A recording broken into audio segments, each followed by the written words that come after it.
नमस्कार मित्रांनो. तर आज आपण PM किसान सन्मान निधी योजनेचा जो अपडेट आहे ते आज आपण पाहणार आहोत.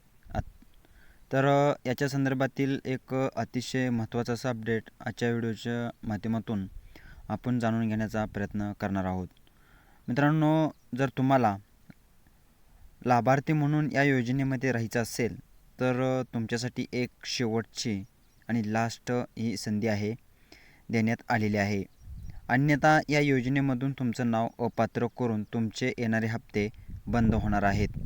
आता बरेच जण म्हणत असतील, आता काय नवीन आलं, या योजनेच्या अंतर्गत पुन्हा एकदा हप्ते बंद होणार. मित्रांनो, या योजनेच्या अंतर्गत आपण पाहिलं होतं की 20 जूनपर्यंत फेस KYC करण्यासाठी सांगण्यात आलेलं होतं. त्याच्यानंतरची मुदत 30 जूनपर्यंत केली KYC करण्यासाठी. परंतु बऱ्याच साऱ्या लाभार्थ्यांच्या माध्यमातून याच्यामध्ये KYC करता आली नव्हती. याचबरोबर नवीन लाभार्थ्यांच्या माध्यमातून सुद्धा याच्या अंतर्गत नवीन जे काही रजिस्ट्रेशन आहे ते रजिस्ट्रेशन करण्यात आलेले. काही शेतकऱ्यांना रजिस्ट्रेशन मंजूर करण्यात आले, परंतु त्या मंजूर झालेल्या शेतकऱ्यांचे मात्र KYCसाठी हप्ते प्रलंबित आहेत. त्याचबरोबर साऱ्या शेतकऱ्यांच्या जे काही क्वॅलेंटरी सिलेंडर करण्यात आलेले आहे त्याच्यात रिक्वेशन करण्यात आलं आणि पुन्हा त्यांच्या शेतकऱ्यांची KYC करण्यासाठी आलेले. परंतु अशा शेतकऱ्यांची देखील KYC बाकी आहे. जे काही नियमित शेतकरी आहेत, ज्या नियमित हप्ते येतात, अशा शेतकऱ्यांमध्ये सुद्धा लाखो शेतकरी KYC करण्यापासून पेंडिंग आहेत. आता लाखो शेतकऱ्यांसाठी त्यांच्यासाठी ही फक्त उदाहरण जर घेतलं तर यवतमाळ जिल्ह्यातून 1,94,000 शेतकरी ही प्रक्रिया पूर्ण करण्यापासून बाकी आहेत. मित्रांनो, अशा जर प्रक्रिया पूर्ण झाल्या नाहीत तर नमो शेतकरी PM किसान या दोन्ही योजनेचे हप्ते तुम्हाला मिळण्यापासून वंचित राहू शकता.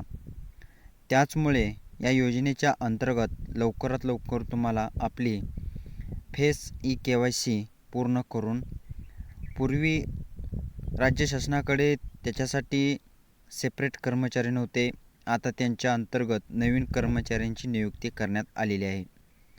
आता जर तुमची KYC बाकी असेल तर तुमच्याकडे आता त्याच्या अंतर्गत जे काही काम करणारे व्हॉलंटियर असतील, जे काही कर्मचारी असतील, ते कर्मचारी स्वतः घरी येतील किंवा जर ते घरी आले नाहीत तर तुम्हाला जवळच्या CSC सेंटरवरती किंवा आपल्या मोबाईलमध्ये PM किसानचं ॲप्लिकेशन टाकून त्या PM किसानच्या ॲप्लिकेशनच्या माध्यमातून KYC कंप्लीट करून घ्यायची.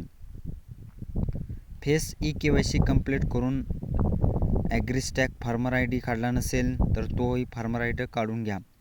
आताच फेस KYC करण्याची याच्यासाठी तुम्हाला तुमच्या मोबाईलमध्ये 2 ॲप्लिकेशन डाउनलोड करावे लागतील. एक तर PM किसान ॲप्लिकेशन आणि दुसरं फेस आधार RDचं ॲप्लिकेशन. त्याच्यासाठी हे ॲप्लिकेशन डाउनलोड करून झाल्यानंतर ॲप्लिकेशन ओपन करायचं. त्याच्यानंतर आपल्याला काही परमिशन मागितल्या जातील, जसे की लोकेशन असेल किंवा इतर. आता इथं आल्यानंतर आपल्या डायरेक्टलं नेक्स्टवरती क्लिक करून आपली संपूर्ण KYC कंप्लीट करून घेण्याचा प्रयत्न करा. कारण की आपले हप्ते जर बंद झाले तर आपल्याला या योजनेतून अपात्र करण्यात येईल. त्यामुळे आपण आपल्या CSC सेंटरवर जाऊन किंवा आपल्या मोबाईलवरती लवकरात लवकर आपली KYC नक्कीच कंप्लीट करून घ्या. त्यामुळे आपले जे हप्ते आहेत ते रेग्युलर चालू राहतील. कारण दोन्ही हप्ते एकूण 4,000 रुपये तुम्ही 4,000 रुपयेपासून वंचित राहू शकता जर आपली KYC कंप्लीट नसेल तर. कारण ही शेवटची संधी आहे. हा हप्ता येण्यापर्यंत आपली KYC नक्कीच कंप्लीट करून घ्या. आणि मित्रांनो, जर आपल्याला असेच नवनवीन अपडेट कर्जमाफी या योजनेसंदर्भात जर अपडेट हवे असतील तर नक्कीच आपल्या चॅनेलला सबस्क्राईबर करा मित्रांनो. तर चला भेटूया अशाच नवीन व्हिडिओसह. धन्यवाद.